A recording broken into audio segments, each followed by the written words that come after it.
ಇನ್ನು ಬೆಂಗಳೂರಿನ ರಾಜಾಜಿನಗರದ ಲೂಲು ಮಾಲ್ ರಸ್ತೆಯಲ್ಲಿ ವಾಹನ ಸವಾರರು ಪರದಾಟವನ್ನ ನಡೆಸಿದ್ದಾರೆ. ಮಳೆಯ ರಭಸಕ್ಕೆ ಕಾರು, ಬೈಕ್ ರಸ್ತೆ ಬದಿಯಲ್ಲಿ ಸವಾರರು ಅದನ್ನ ನಿಲ್ಲಿಸಿ ಮಳೆಯಿಂದಾಗಿ ರಕ್ಷಣೆಯನ್ನು ಪಡೆದುಕೊಳ್ತಿದ್ದಾರೆ. ಇನ್ನು ಭಾರಿ ಮಳೆಗೆ ರಸ್ತೆಗಳೆಲ್ಲ ಜಲಾವೃತವಾಗಿ ಅಲ್ಲಿ ಜನರು ಓಡಾಡೋದಕ್ಕೂ ಕೂಡ ಕಷ್ಟ ಆಗಿದೆ ಹಾಗೂ ಪರದಾಟವನ್ನ ನಡೆಸಿದ್ದಾರೆ.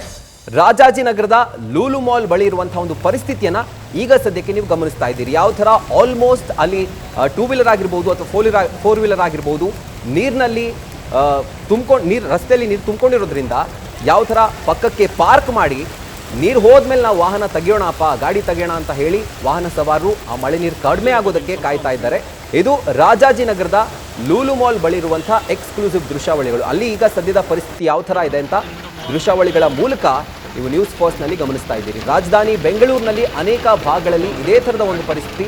ಇನ್ಫ್ಯಾಕ್ಟ್ ಸಂಜೆ ಆಗಿದ್ರಿಂದ ಜನರ ಓಡಾಟ ಕೂಡ ಜಾಸ್ತಿ ಆಗಿರುತ್ತೆ, ವೀಕೆಂಡ್ ಬೇರೆ.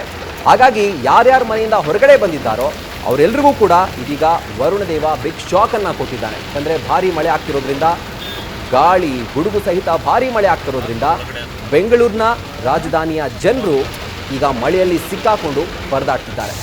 ಇಲ್ಲಿ ಬಹು ಮುಖ್ಯವಾಗಿ ನಾವು ಗಮನಿಸಬೇಕಾದಂತಹ ವಿಷಯ ಏನಪ್ಪ ಅಂತಂದರೆ, ಕೆಲ ದಿನಗಳ ಹಿಂದೆ BBMP ಅಲರ್ಟ್ ಆಗಬೇಕಿತ್ತು, ಆದರೆ ಇನ್ನೂ ಕೂಡ ಯಾಕಾಗಿಲ್ಲ, ಈ ಪ್ರಶ್ನೆ ಈಗ ಉದ್ಭವ ಆಗ್ತಾ ಇದೆ.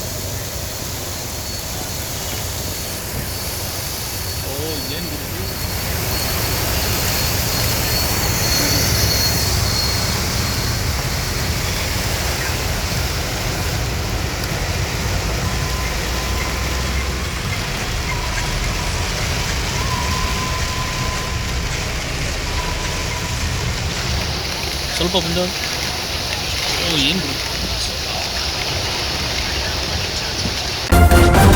ನ್ಯೂಸ್ ಫಸ್ಟ್ ನಿರ್ಭೀತಿಯಿಂದ ನಿಮ್ಮ ಪರವಾಗಿ.